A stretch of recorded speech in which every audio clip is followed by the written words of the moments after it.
Awalnya memang nggak ada yang peduli Wak soal 3 gangguan tadi kan. Sampai kemudian Zudin juga mendengar keluhan yang sama dari para tetangga. Ya, jadi ternyata nih Wak ya, setiap malam tetangga-tetangga ini juga mengalami 3 keanehan tadi sama persis semuanya. Mulai dari dengar suara orang tengah-ngah, suara piring sendok beradu macam orang lagi makan, dan juga mereka menemukan jejak kaki berwarna kuning berserak gitu di dapur atau di salah satu ruangan tempat rumah mereka tuh.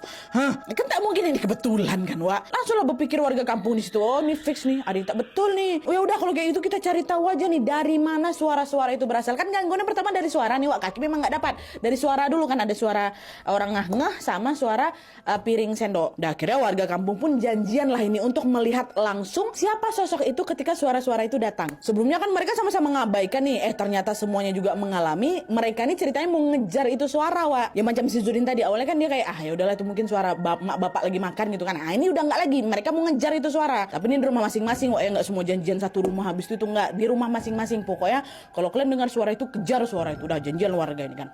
Sampai akhirnya pada suatu malam Wak, salah satu tetangganya Zudin namanya Ahmad denger nih ada orang lagi bernapas putus-putus ya. Kan persis lah kayak yang tadi ku bilang. Dengar dia. Tapi kali ini ada bedanya Wak.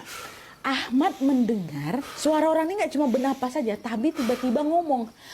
Assalamu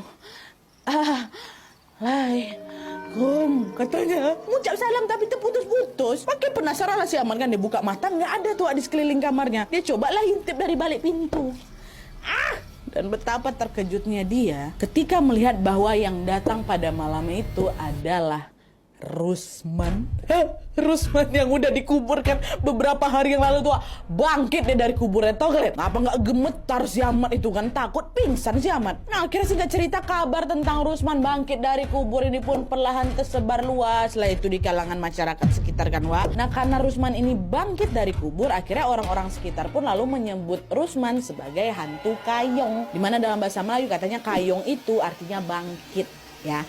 Dan kalian tahu Wak, pada saat itu hampir semua rumah warga kampung sudah didatangi arwah Rusman. Assalamualaikum, ada Rusman tuh ya Allah. Dan selain mendatangi rumah warga Wak, arwahnya Rusman ini katanya juga sering terlihat di tempat-tempat yang sering dia kunjungi semasa hidupnya dulu. Macam kadang di jalan raya, di depan rumah dia sendiri, bahkan di depan surau, depan masjid ada dia tegak di situ.